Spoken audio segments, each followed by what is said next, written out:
Before we get started with this week's episode of the Spinning Heel Kick podcast, I just want to let you guys know of one of the hottest brands out there right now. It's Grappler Brand Athletes. It's one of the hottest brands out there. Best designs. You can catch them on Pro Wrestling Tees as well. A lot of athletes are sponsored by Grappler Brand. If you want to be like Mike Matthews, who's a past guest of the show, a good friend of mine, Cherry Bomb, Pepper Parks, Deanna Perrazzo, who's also a past guest of the show, go check out grapplerbrandathletes.com and go get yourself a shirt, maybe get two, at grapplerbrandathletes.com. It's time to tune into, it's time to get hungry for Let's Talk Wrestling on the Spinning Heel Kick podcast. It's time to tune into, it's time to get hungry for Let's Talk Wrestling on the Spinning Heel Kick podcast.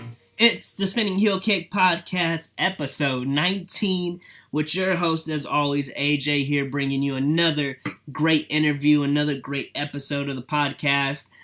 Just finished up literally about 30 to 45 minutes ago watching the WWE Royal Rumble. Man, a lot of different feelings, after watching the show. First off, let's just acknowledge the markout moment that I bet 90% of us had when AJ Styles finally debuted for WWE at entrant number 3.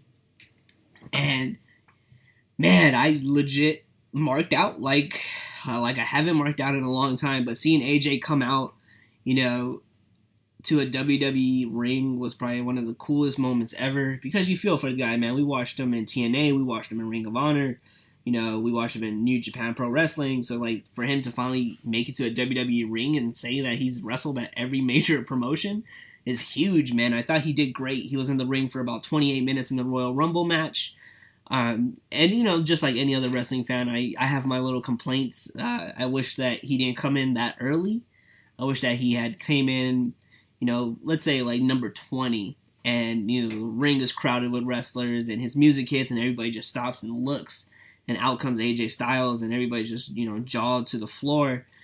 So I kind of wish that would happen, but I can't complain, man. He finally made it to the WWE, and it looks like he's gonna get pushed really well. And it was good to see that Kevin Owens was the one that threw him out, because at the end of the day, if you think about it, anybody that threw out AJ Styles would have got a lot of heat.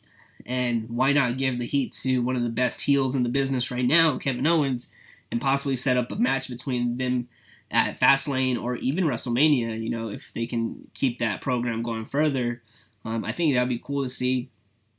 But it was also cool to see Sami Zayn come out and go after Kevin Owens. So there's still a possibility of Kevin Owens and Sami getting into it and maybe a WrestleMania match there.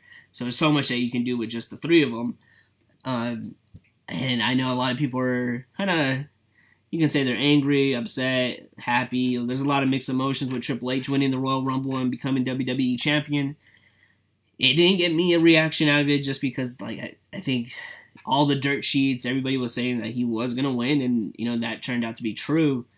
For a moment, I'll be honest, I thought Bray Wyatt had it in his hands, but that wasn't the case, and it looks like he's going to have a program going forward with Brock Lesnar, which I think is going to be a great match, and I really hope Bray goes over this time at WrestleMania. I think he's taken a lot of losses that kind of hurts his character, so I hope he gets this big one against against Brock Lesnar.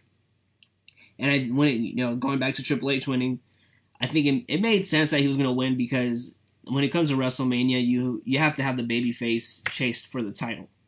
That's where a great story is made, and not the other way around. So, and the most logical choice to win the title was Triple H, just because they already have their feud going. So it'd be interesting to see Triple H and Roman Reigns at WrestleMania. It'd be really interesting to see the reaction, because you would expect Roman Reigns to win at WrestleMania this year and get that redemption. But I'm really interested in seeing the reaction to it, because it's kind of like, Roman Reigns won the title at Survivor Series, lost the title, won the title at Monday Night Raw, and then now lost the title again. So if he wins at, WrestleMania, he's a 3-time champion, I guess. And I really hate that, when it happens like that. But, what can you say? Or what can you do? The business is going to run the way they want to. Overall, I thought Royal Rumble was a great pay-per-view. The Divas match was solid. So happy to see Sasha Banks show up at the end and, show that she's going to go after the Divas title now. So that's another great program going into WrestleMania. I thought the other matches were solid as well. Alberto Del Rio versus Kalisto. Kalisto gets the title again. And then the New Day is always solid, man. What they have done with that, with the whole gimmick and the characters and stuff, it's so amazing. You can tell they're having so much fun with it. And, speaking of fun, my guest this week, Dylan Bostic, who is the Justin Bieber of professional wrestling, was a lot of fun to talk to, man. Really fun conversation. And literally, our interview got put together within 20 minutes, legit. He tweeted out that, he was stuck at the hotel, didn't have much to do. He was looking for anybody to interview. Obviously, I always, Dylan Bostic was on my list of wrestlers that I would love to talk to. So I shot him an email. We were able to set it up within 20 minutes. And bam, we knocked out the interview, and it was a great interview. We talked a lot about, OVW. We talked about, Rip Rogers. I'm over here thinking Carl Anderson and him talking about Roger Ruffin. But we talked a lot about Rip Rogers. And, just for a second, Rip Rogers is somebody that everybody acknowledges and is a great guy. And they learned so much about him. This is the second time that I talked to a Rip Rogers wrestler, I guess you can label them as. And Dylan Bostic had nothing but great things to talk about Rip Rogers. And so did, a few episodes back when I talked to Deanna Purrazzo, who's a huge supporter of Rip Rogers, said the same thing. So, hopefully one day me and Rip can have a conversation on the podcast, man. I would love to, hear his stories and, his insight on professional wrestling. And then me and Dylan got into a conversation about Justin Bieber. And we had this long talk about Justin Bieber and how this all came about, how the fans reacted to him coming out to Justin Bieber. And, I asked him the question has he ever been to a Justin Bieber concert? And I spoke about my experience of going to a Justin Bieber concert. So it was a lot of fun. The conversation went, we had funny talks. We talked about his injury that he, had a while back. And we talked about what the future looks like for Dylan Bostic. And I think the future looks really bright. Something that takes you far in the business of professional wrestling is being unique and different from everybody else. And I think he's done that. And I think he gets recognized by a lot of people, and he is a true talent. So I hope you guys enjoy this conversation I have with Dylan Bostic.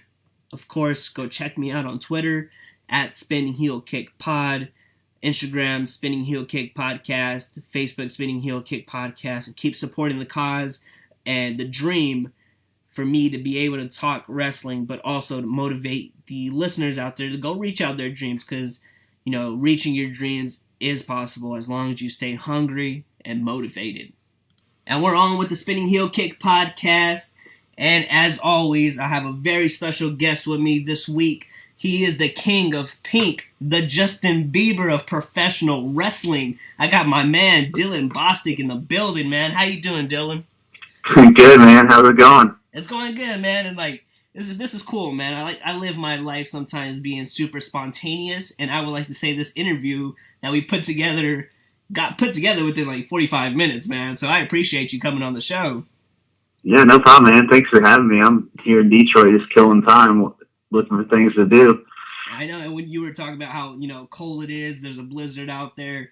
What keeps you, keep you sane, man? What can you do to keep busy when you're just kind of stuck, in a room, pretty much? Yeah, man, that's the thing. I still haven't quite figured that out yet. I kind of go crazy, but, just thinking about, the next opportunity, or just staying focused on, what your goals are, how you're going to achieve your goals, just take every day by day. You can't really have a big plan because things always change. You know what I mean? If I have one plan, I really have about 15 long-term plans, because you just never know what's going to happen. Yeah, that's very true, man. Do you keep a list of short-term goals and then a long-term list of goals? Honestly, I have I don't even know. I have a million long-term goals. Every day is a list of different short-term goals of what I got to get done in that day, just to move forward and achieving at least one of those long-term goals. Yeah, for sure. That's the same way I do it too, man. It's just, you always want to just keep on trying to achieve every goal you can. That's realistic. Man, I want to talk about Justin Bieber real quick, brother. So you're a legit Justin Bieber fan. Man, I love Justin Bieber, and the thing about me becoming a Justin Bieber fan is a really funny story, actually. Let's hear it, man. I want to hear the story. Well, back in I think it was about 2012. I just started with OVW in Louisville, Kentucky, which is Ohio Valley Wrestling. Used to be WWE Developmental. But when I started there, one week I came out and like the fans started chanting Justin Bieber at me, and like I knew who Justin Bieber was, and I knew like a couple of his songs, but I didn't really know much about him. So like I'm like, man, Justin Bieber. I'm like, okay, I'll give the audience Justin Bieber. So like I started looking up his stuff and like studying. Like I was like trying to figure out why they were chanting that at me, and I'm like, oh, okay, I see some resemblance. I'm like, we have kind of the same personalities and stuff. So I started coming out to Justin Bieber boyfriend and started posting a lot of stuff about being a Justin Bieber wrestling on Twitter and stuff. And then next thing I know, I have Justin Bieber's brothers and sisters' mom, Aaron Wagner, follow me on Twitter, and Justin Bieber follows me on Twitter now. Oh wow! So I mean, it started out as just like fun and games, but you know what? I actually like Justin Bieber and I love his new music. New album is awesome. So yeah, I'm a huge believer. Have you been to a concert of Justin Bieber's? Actually, when I was out in LA for my birthday, on my birthday is November 15th. His actual his new album Purpose came out November 13th. Yeah. So I was actually out there in LA for the debut of his album. So I actually went to his like release party concert thing in LA. Actually, I like Justin Bieber. I won't go around telling people that, but I'm a fan of his music. And a few years ago, I want to say it was about 2 years ago, I've been with my girlfriend for about 6.5 years, and her younger sister is a huge Justin Bieber fan. So she was like, I really want you to go. I'm not going to go if you don't go. So, put the little guilt trip on me. So I was like, you know what? I'll go. I'll be a trooper. And brother, we ended up sitting front row when, as close as like high-fiving Justin Bieber. And that's awesome. Yeah, it was a cool experience, and I stood there and I like took some time and I just like circled around and looked at everybody in that stadium. This dude is, I'm not too sure how old he must be like 22, 23, and he has every person in that stadium on their feet in tears, like mothers and daughters. Yeah. And to me, like, he gets a lot of heat from a lot of different people, and he made some mistakes, but like I looked at him, I was like, man, this guy has power, that can make people feel emotions, and that like made me a fan at that moment.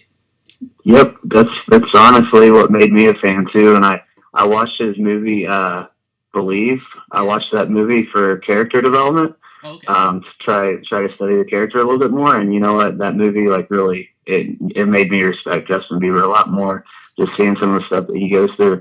But I'll tell you this, my favorite thing about the Justin Bieber concert that I went to, there was literally nobody in the men's bathroom at any point. So like it was super, you didn't have to wait like in and out of the bathroom. That's also that helps out. The alcohol line, man, nobody was in the alcohol line, and if there was a couple people, it was just moms there with their kids. It's awesome. That's pretty hilarious, man, and it makes a lot of sense. It helps out. Man, like we're talking about being a fan of Justin Bieber, man. Let's get to pro wrestling, man. Like, how did you become a fan of professional wrestling? And I actually remember the first time I saw wrestling. I think I was about 3 years old, 2 or 3 years old, something like that. Me and my mom were living in a small house in like this real small town, and she was flipping through the channels, and then I saw wrestling, and I like started freaking out. So my mom stopped it on there, because I was going to cry if she didn't put it back on wrestling. And I was watching the wrestling show, and the power went out, like the electricity went out. Oh, wow. And I just, started freaking out. My mom was calling, like trying to get the electricity turned back on, and I started freaking out, and I couldn't wait until the next time that I watched wrestling. So, after that, I was just completely addicted to wrestling and always watching wrestling anytime it was on. And it just was all uphill from there. Do you remember that first, like, when you got the glimpse of pro wrestling on the television before the lights went out? Were you able to, remember what match it was, what segment it was? Honestly, I can't remember. I don't remember. I just know that I saw wrestling and I just instantly was freaking out. Yeah, for sure. Like, who were some of the wrestlers that caught your eye growing up watching wrestling?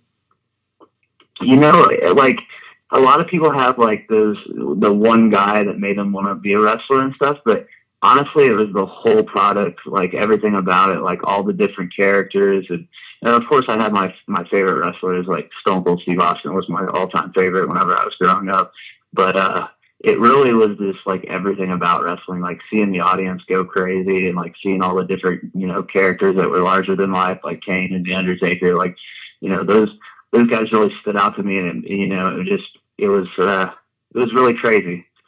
This was during you and me are about the same age, so we grew up in that Attitude Era.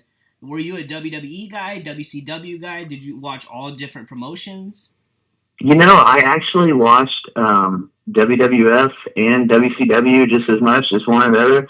I actually didn't know that it was like a not cool thing to like one or the other until I went to a WCW show, and the fans around me, I had my Stone Cold hat on, and they're like, "You like WWF?" And of course, I was like 5 years old at the time, but Yeah. they're like, "You like WWF?" I'm like, "Well, yeah."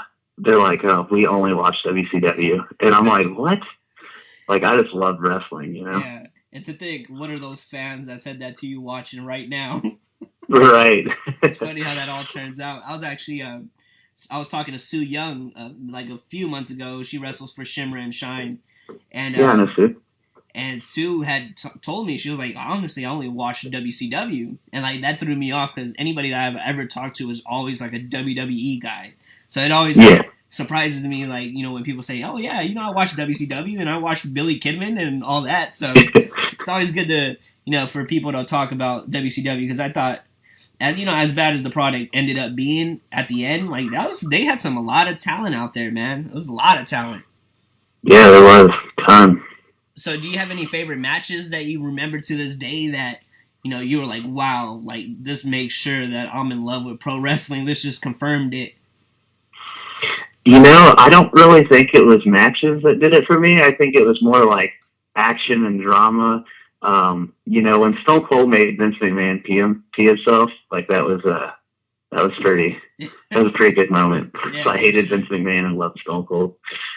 Yeah, those storylines back in the days were so good, man, and they lasted a long time. Like nowadays, I feel like you don't see storylines going past 2 months, if that.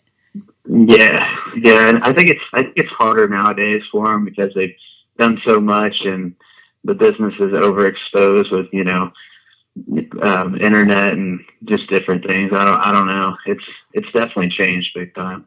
Do you feel like social media kind of not, I won't say killed it for fans, but like we don't get those natural surprises anymore when it comes to wrestling. If somebody returns, somebody makes a debut, like we don't have that natural surprise because we probably found out a month beforehand or like a week beforehand. Is that something that's pretty missed in pro wrestling right now? Yeah, I think that has a little bit to do with it. I also think a lot of the times people let the fans like dictate what they do rather than doing what they know is best. I don't know, just a lot of little things that are changing everything, but you just gotta have to go with the times, I guess. Yep. How'd you go from being a fan to actually wanting to train to become a pro wrestler? Well, my mom met this wrestler that was promoting a local show down at like this little festival, and I think I was probably 7 or 8 at the time. So she wanted to take me to it, and I was like freaking out, like, "Oh, this is going to be awesome!" And this guy's name was Blade, but his character was like a lot like Stone Cold Steve Austin's, and his finisher was the stunner. So like this show drew like awesome, like really, really good, and like had a really good production and stuff. So it looked like it was like, to me then it was like going to WWF or WCW or whatever.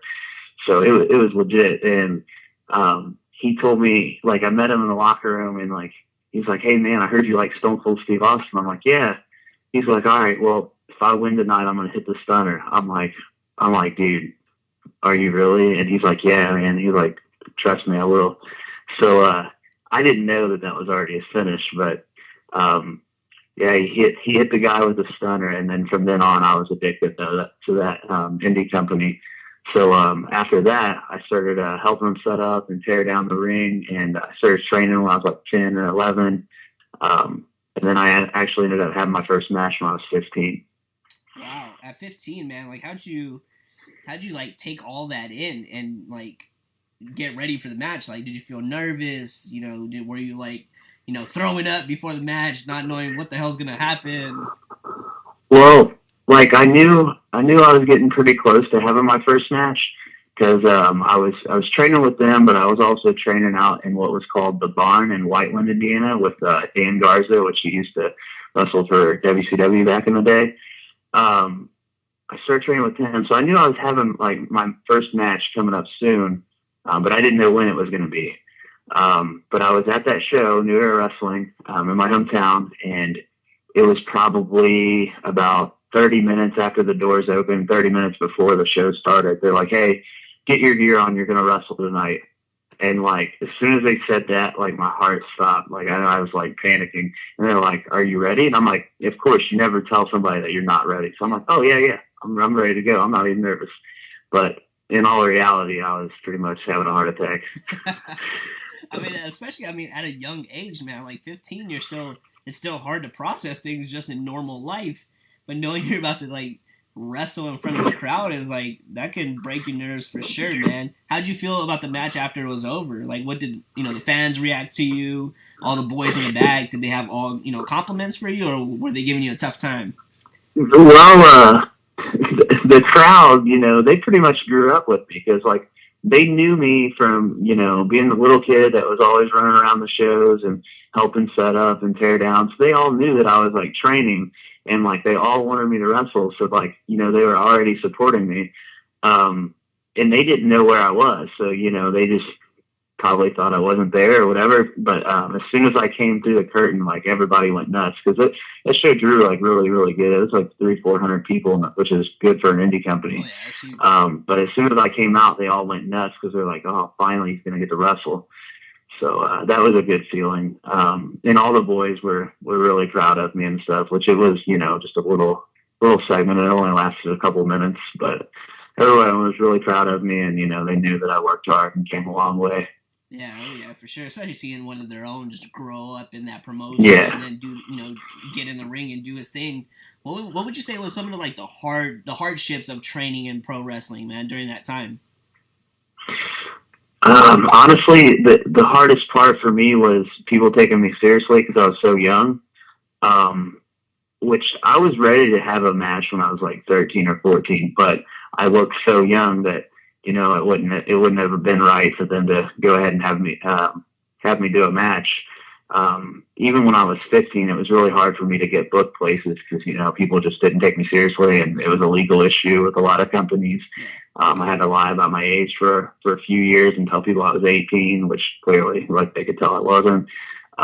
It was really hard being that young. Yeah, for sure. And then once you're 18, then it's like, all right, free for all. I'm gonna do my thing. Um, Yep. what was some of your favorite matches during that early career of yours that you felt like helped you like grow up and mature more in the ring? Um, early stages of my career, I had a lot of good matches with one of the guys that trained me, Bobby Black. He's out of Indiana. He doesn't really have a lot of exposure just because he's kind of stayed in the same area. But he's definitely, it's still to this day, one of the best wrestlers I've ever been in the ring with. Um, yeah, he really helped me out a lot and really taught me a lot early on in my career and took time out to explain things and help me with things rather than just, you know, letting me sink or swim. What was some of the best advice that you received during that time? Honestly, the best advice is just, you know, staying humble and working hard and trying to move on to the next level. One of my best friends, Jake Oman, he actually gave me really good advice. He told me, he's like, you know, you need to go train more. And I was like, what? He's like, I'm not saying that you need to be trained because you're trained. He's like, but you got to go other places and train to learn. Which at that point in my time, like I thought, oh, you just train and then you start wrestling and then that's it. You just wrestle on shows. I didn't realize that you should still go and train with other places and go to seminars and stuff like that to get better. So once he told me that, I'm like, oh, okay. And that was pretty much the whole reason why I ended up going to OVW, which was the best advice anyone ever gave me. Yeah, no, for sure, and it just helps you build your resume and get your name out, out more than just the local area too. So, actually, I'm glad you brought up Jake Ullman, man, because I watched one of your matches with Jake, the one from 2 months ago, and I was just impressed with the entire match. I thought it was a great match. I thought you did really well playing your character and then doing the in-ring work. And Jake, man, Jake is a beast. I really enjoyed his work. Yeah, man, Jake's another guy that doesn't really get the exposure or props that he deserves. He's definitely one of the best wrestlers I've ever been in the ring with too. I mean, he's really, really worked hard. He's came a long way too. Like, we both started wrestling every week at this little show up in Marion, Indiana called DWS. It was just a little hole in the wall place. It drew like 15 people a week. It's just, real small shows with not very good wrestlers. And we both started there, and we grew up together, and I feel like we both came a long way. So hopefully we'll both start getting some shots places. Yeah, no, for sure. And I think people need to check out that match, a lot more, because, your match with Jake was awesome, and it really played well with the storytelling and everything that was involved in the match. So big shout out to Jake Ullman, man, for sure. Yeah, thank you. Appreciate that. That was definitely one of my favorite matches I've had. Definitely, man. No problem. So you mentioned OVW, man. So how'd you end up getting to OVW? I know you did the tryout for Tough Enough. Was that before OVW or after? Oh, that was after OVW. I actually I saw online that OVW and Ring of Honor were having a seminar tryout, which I knew I wasn't ready for like Ring of Honor at that point. Yeah. But I thought, I could get into OVW school and, train there and wrestle there. So I went down, met everyone and trained, got some good feedback, and like Jim Cornette really liked me, and Danny Davis and Rip Rogers, they all liked me, and they invited me back, and I was like, I got to finish high school, which they were like, oh, you're still in high school? I'm like, yeah. I got to finish high school. I can't come down here like every Wednesday and on the weekends to do all that with being in school. I'm like, but as soon as I graduate, I'm definitely down to come to OVW, which then I ended up actually doing a seminar and tryout camp at SCW in Tampa, which was WWE Developmental at the time, which they really liked me. So I thought maybe I could get in there too, to like train. So I ended up moving to Florida for a little bit, but then once that was done, which was after high school, but once, I was there for probably 2 months, 3 months, I just ended up just going back and then ended up moving to Louisville for OVW. How was your experience training? Did you train directly with Rip Rogers? Yeah, Rip. He'll tell you he's my kayfabe dad. Oh, wow. I mean, I hear so many good things about Rip Rogers, man. I interviewed Deonna Purrazzo a few weeks ago, and she put Rip over through the moon, man. And just watching his tweets too, and seeing how much he loves the business, I'm sure you learned so much from training under him. Oh, so much. I learned, and he makes it so easy. Like, once you train with Rip, you realize, man, what was I thinking, dude? Like, he just breaks it down, makes it so much simpler, and like, everyone tries to make wrestling brain surgery, and it's not. It's so easy. It's really simple. Actually, I hung out with Rip all this weekend, and I was the second person that's ever been to his house.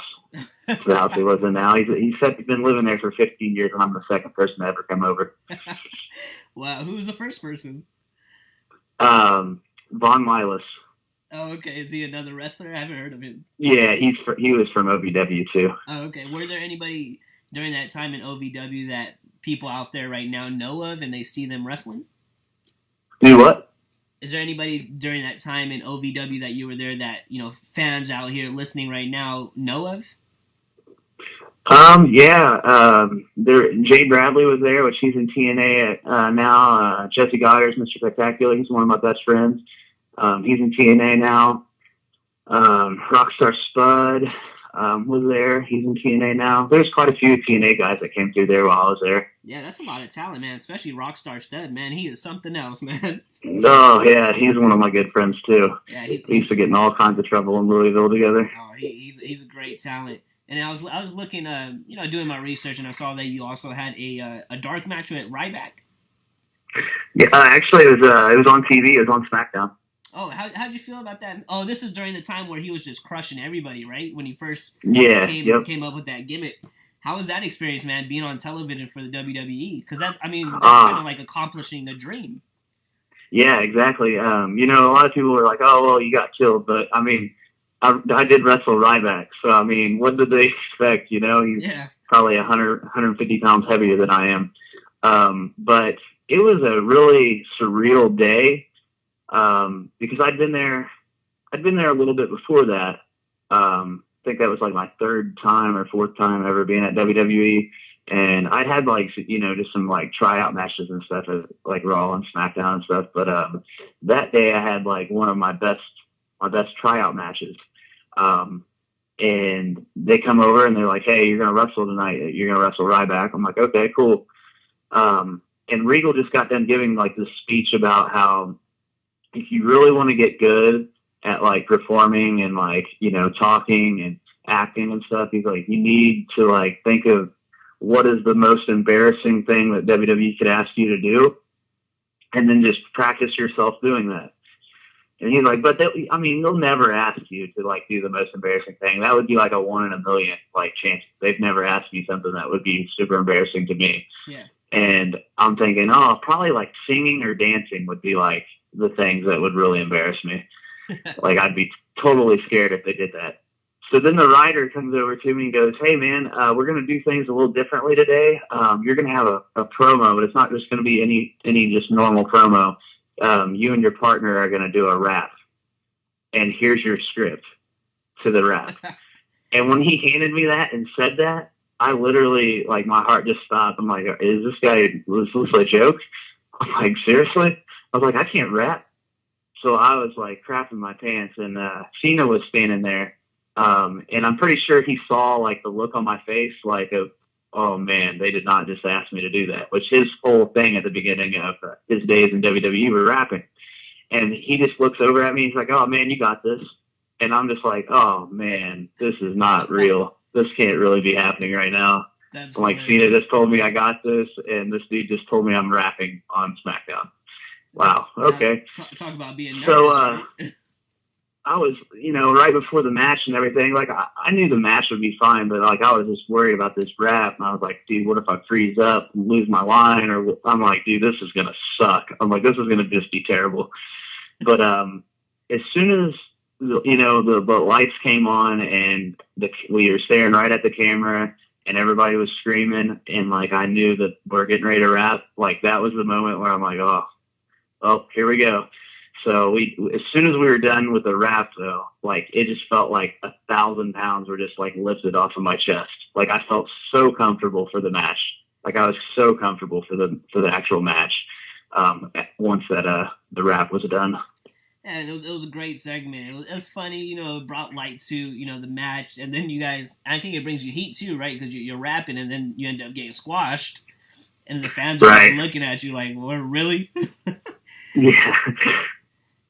Yeah, it was interesting, man. Yeah, and it's cool to see you. Like, I really admire your character. And, I think everybody can say that having a character is what takes you to that next level. How'd you decide to, like, you got to separate yourself from the rest of the crowd, right? Because at the end of the day, you're competing against so many other wrestlers. Yeah, exactly. How'd you come up with your character and making sure that I'm going to be so much different from everybody else that all the fans, all the promoters, everybody that's a part of this business is going to look at me? Right. Well, I just thought about it this way. Like, the crowd was chanting Justin Bieber with me. So I'm like, all right, I'll give him Justin Bieber. But then, like, once I was like, man, dude, this guy, like, he's really over with people, and he's got a lot of heat with people. I'm like, I need to take this ball and run with it, because nobody else is doing that. I'm like, if I can mimic him and make it to where it's annoying, like, people are like, "Oh my God, this dude with his Justin Bieber crap." I feel like that would separate me from everyone else. And then that's another thing, like, people can relate to that character because they can relate to Justin Bieber because they see him on TV or hear him on the radio or see him in the news or whatever, like they're doing whatever. So I just felt like people can really relate to that. And I think that's the main thing. Like a lot of people have these over the top characters or like looks and stuff, but the audience can't relate to them. So they don't really ever get over or get heat because nobody knows what to do. They're like, I don't really understand what this guy's deal is. Yeah, and I think too, like I went on this Dylan Bostic spree of watching all your matches. I saw you and Jake. I saw you against Rob Terry, Dexter McPoint Dexter, and what a character he is, right? Yeah. So I watched all these matches, and like watching you, I can get like a resemblance between like a Dolph Ziggler and Tyler Breeze, and I'm sure people have said that to you, but like 100,000 times. But you're just so much different from those two, and that's what I like. Is like it's hard to be completely different from somebody else. There's always gonna be similarities between two wrestlers, but you do it so differently where people I wanted to boo you, right, hearing you come out to Justin Bieber music, but like you can't because you come out and you're confident. You have this hot woman next to you. Like who can hate a guy like that? Like there's no way. So I know, man. It's tough though, Yeah. Wrestling fans are tough. Have you worked as a face, or is it usually just heel? Yeah, in like Louisville, they really liked me because I was there for so long. Like then I started getting like the respect cheers, Yeah. But a lot of places it's mixed. Like a lot of people will hate me, but then there will be the people that love me just because my character is so like over the top. You know what I mean? And so it's really a lot of mixtures. What do you enjoy the most, working as a face or a heel? Honestly, it just depends on where I'm at. I like being whatever the crowd wants is what the crowd gets.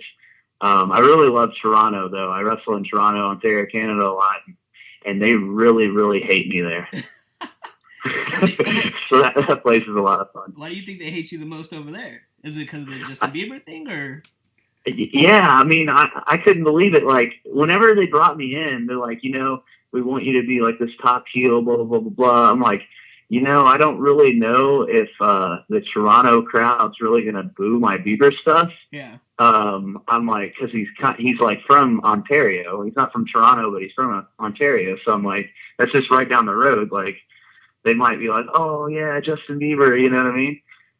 So I'm like, well, I'm coming out to boyfriend. So when my music hits, I'm going to know if they're going to like my Bieber gimmick or not. So if they do like it, I'm just turn on Bieber, like, because that'll get, nuclear heat. Yeah. But as soon as my music hit for the first time in Toronto, as soon as boyfriend hit, the whole entire audience was booing. Like it was the best reaction I've got anywhere. It was awesome. That's awesome. And that's great. I mean, any reaction's a good reaction, man. Yeah, definitely. Any reaction is a good reaction as long as people aren't like, bored with you and sitting on their hands, Yeah, exactly. It don't matter. Exactly. So I know you went through a tough injury not too long ago, right? With your leg, I believe. Yeah, I was in training. I actually just did a return at OVW. I was supposed to be there for a little bit over a month. I came back and won the TV title. And really the week after I won the TV title, the day before the TV taping, I was training. I was doing box jumps, and I don't really know exactly what happened. Like the box was lower than what I was used to.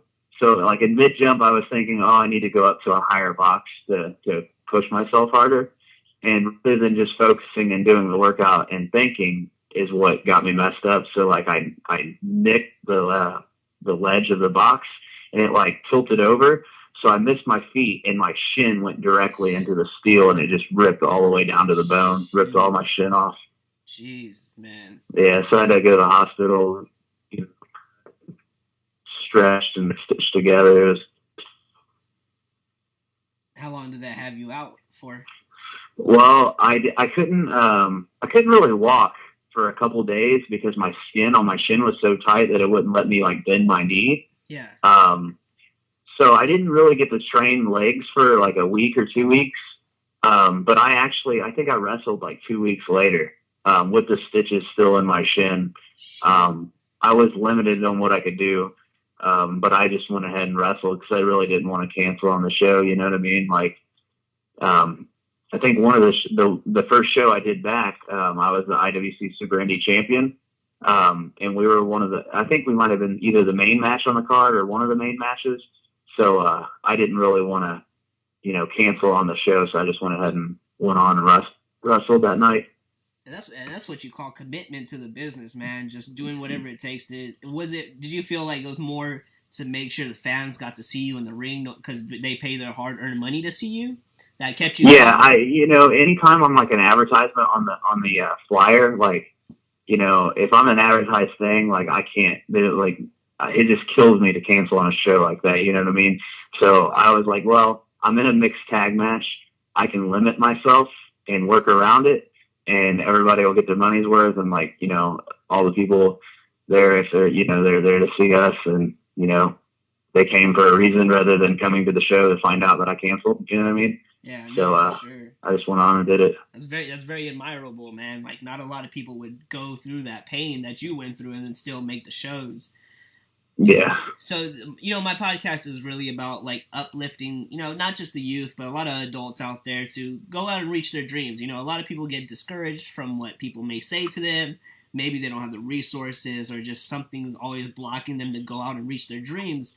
Was there a time or place where you felt like, you couldn't reach this dream of becoming a pro wrestler? And, how did you get through that to make yourself motivated to accomplish it? I had a lot of negativity my whole life. When I was 10 years old, I actually had coarctation of the aorta and had open heart surgery. So it wasn't even looking like that I would ever play a sport, ever. Yeah. I had a lot of doctors tell me that I would never do anything athletic. A lot of people saying that, oh, you can't do it, you can't wrestle because your heart, blah, blah, blah, blah. Then I actually got medically cleared for sports and stuff, so I started. And then everybody was like, oh, well, you'll never make it. You'll never make it on TV. You'll never make it in WWE. You'll never, ever be a pro wrestler because that's just not something that normal people do. And all I heard my whole life was, oh, you need to focus in school because you're never going to be a wrestler. So I actually fed off that energy. When people tell me I'm not going to be able to do something, then I'm like, okay, well, now I'm going to do it because you said I can. So that's basically, what I did. I started training. I became a pro wrestler. I'm like, you said I couldn't become a pro wrestler. Now I'm a pro wrestler. And the moment that I was actually on TV for WWE, that was like the moment that I was like, well, all those people, all those people that said I would never make it on WWE television, now where am I and where are they? You know what I mean? So now they're sitting at home like, oh, guess you made it to WWE. But, yeah, exactly. And that must be like the greatest feeling in the world, is proving people wrong, man. Like that's legit a great feeling. Oh yeah, it's the best feeling in the world. It's not really necessarily like, to get back at them or whatever. It's just the feeling of, yes, you said I couldn't do this, but I'll show you that I can. Exactly. We're coming down to the end of the podcast, man. It's been a great conversation. It has, man. I could talk for days, dude. I love it. That's the type of conversation I enjoy, man. So, one last question, man. What's next for Dylan Bostic? That's a good question, man. There's been a lot of opportunities that I've, been negotiating. But something big is going to happen this year. I don't know where. I have a good feeling about a couple places that I might end up this year. But here in the next few months, we should find out what's next. And man, I'm looking forward to the future of your career, man. I think a lot of big things are in store for you, and any major promotion, any indie promotion is lucky to have you, because you're going to do wonders in that ring. You're going to do wonders for the business. Where can people find you on social media, my brother? Actually, I just started up a Facebook page. It's at Dylan Bostic Official. And then my Twitter account is at Dylan_Bostic. And my Instagram account is at Dylan Bostic. And ladies and gentlemen, Justin Bieber follows him on Twitter, so you better go out and follow him too, man. Yeah, I mean, if Justin Bieber follows me, you guys can definitely follow. Exactly, man. Thank you once again for coming on the show, Dylan. I really appreciate it. No problem, man. Anytime. All right, thanks.